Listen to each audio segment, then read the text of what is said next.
జై శ్రీమన్నారాయణ. శ్రీమతే రామానుజాయ నమః.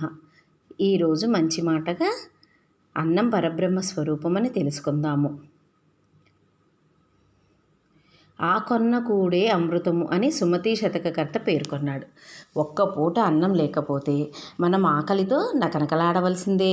సృష్టిలోని అన్న భాండారం గొప్పదని, మనం తినేది చాలా స్వల్పమని ఉపనిషత్తులు ఘోషిస్తున్నాయి. మన పెద్దలు భగవంతుడు సృష్టించిన అన్నాన్ని దృష్టిలో పెట్టుకొని అన్నం పరబ్రహ్మ స్వరూపమని కొనియాడారు. అన్నం వల్లనే మన శరీరాలకు తుష్టి పుష్టి కలుగుతుంది. అన్ని ప్రాణులు అన్నం మూలంగానే జీవిస్తున్నాయి. అందుకే భగవద్గీత అన్నాత్ భవంతి భూతాని అని స్పష్టంగా చెప్పింది. ఔషధాల వల్ల, వనస్పతుల వల్ల అన్నం దొరుకుతుంది. చిన్న చిన్న మొక్కలే ఔషధాలు. ఇవి చంద్రుని వల్ల వృద్ధి చెందుతాయి. గర్భస్థ శిశువుకు తల్లి భుజించే అన్నమే ఆహారము. పుట్టిన తర్వాత అన్నం మూలంగానే శరీరాభివృద్ధి జరుగుతుంది. మన సంస్కారాలలో అన్నప్రాసనము చాలా విలువైనది. అందరికీ తెలిసిన విషయమే. అన్నం 7 విధాల అంటారు. పృథ్వీ అన్నము, జలాన్నము, తేజో అన్నము, వాయు అన్నము, శబ్దాన్నము, బలాన్నము, జ్ఞానాన్నము.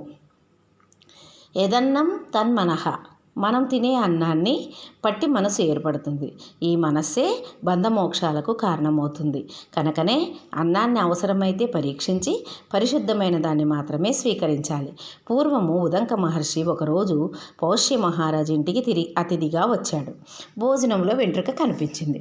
వెంటనే ఉదంకుడు రాజుని గుడ్డివాడు కమ్మని శపించాడు.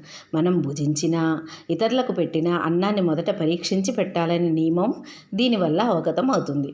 మన శరీరం పంచమహాకోశాలు ఉన్నాయి. వీటిలో మొదటిది అన్నమయ కోశమే.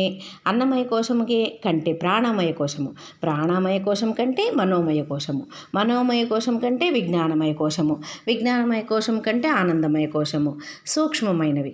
ఆలోచించి చూస్తే ఆనందమయ కోశానికి అండగా నిలిచేనట అన్నమయ కోశమే.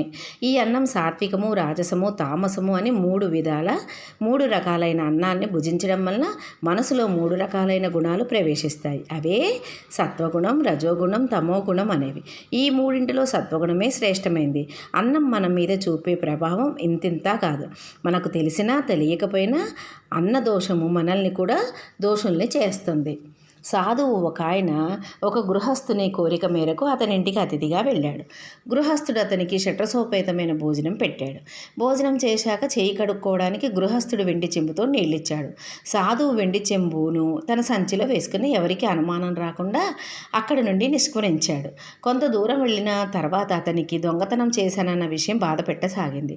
దొంగతనం చేసిన విషయం వెంటనే సాధువు గృహస్థుని ఇంటికి తిరిగి వెళ్ళి సంచిలోని చెంబును గృహస్థుని చేతిలో పెట్టి, నేను మీ ఇంట్లో దొంగతనం చేశాను. ఇంతకు పూర్వం నా జీవితంలో ఇలాంటి తప్పు ఎప్పుడూ జరగలేదు. నేను తిన్న అన్నంలోనూ ఏదో దోషం ఉన్నట్లు అనిపించింది. అన్నానికి ఉపయోగించిన బియ్యం ఎక్కడి నుంచి తెచ్చారో చెప్పండి అని అడిగాడు. అందుకు సమాధానంగా గృహస్థుడు, ఒక పొలంలో కుప్పపోసిన వరి ధాన్యంను దొంగిలించాను.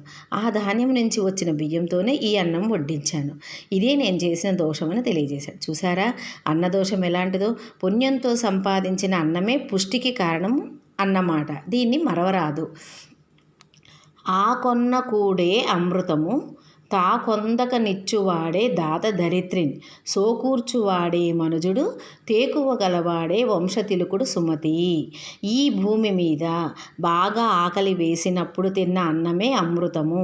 అది చాలా రుచిగా ఉంటుంది. ఎవరైనా దానం కోరితే విసుక్కోకుండా దానం చేసేవాడే నిజమైన దాతృత్వం కలిగినవాడు. అలాగే ఎప్పుడైనా కష్టాలు కలిగితే వాటిని ఊర్చుకోగలిగేవాడే నిజమైన మానవుడు.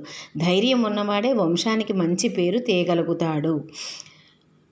అంటే ఎలాంటి ఇబ్బందులు కలిగినప్పటికీ వాటిని తట్టుకోగలవాడే మనుజుడు. అట్టి నిజమైన మనుష్యుడు అంటే ధైర్యం కలవాడు, వంశతిలకుడు అంటే వంశానికి పేరు ప్రతిష్టలు తెచ్చేవాడు అవుతాడు అని ఈ పద్యంలోని భావము.